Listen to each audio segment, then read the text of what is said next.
Jadi sana tingkat 10 kan. Okey, ini kita nak tutup. Kita tutup okey. Cermin okey. Bahu okey. Rasa sini should be tak ada masalah. Kat sini tak ada masalah kot sebab sini dah siap lama kan.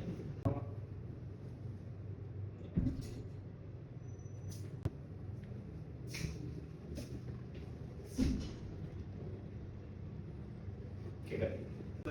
Kita tingkat 9. Puan aku tak buat lah kot sebab takut ada orang kan. Tingkat berapa? Adik. 8. 8. Adik, hand dryer. Baik, kita pergi ke tingkat 8. Cuma nak ingat kita make good sikit lah, kita bersihkan sikit lah ni. Boleh baik pintu ni. Okey, sekejap tengok dalam ni.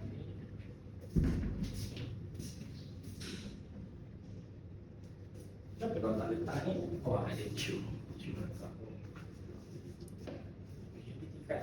Tingkat 8 ni antara yang awal siap ke yang lama siap? Yang second last. Doorstopper ni yang lama-lama dah tukar? Dah tambah lama-lama? Semua tingkat sudah. Tingkat, oh, okey. Maksudnya basically tingkat 4 dengan tingkat 6 pun dah ada belakang tak? Dah ada dah. Tingkat 7.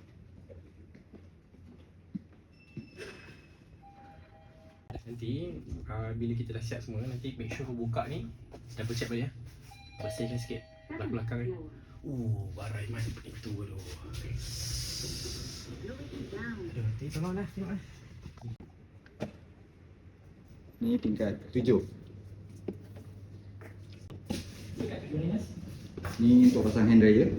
Pak hand dryer. Hand Hand dryer dia ada kan? dryer ada dia, semua bracket kita dah buat balik bracket.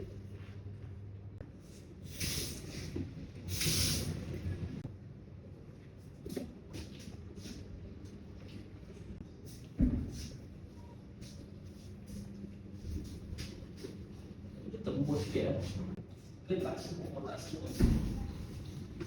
Tu sebab ada skru yang panjang. Oh. Skru tu panjang sikit. Okey. Okey.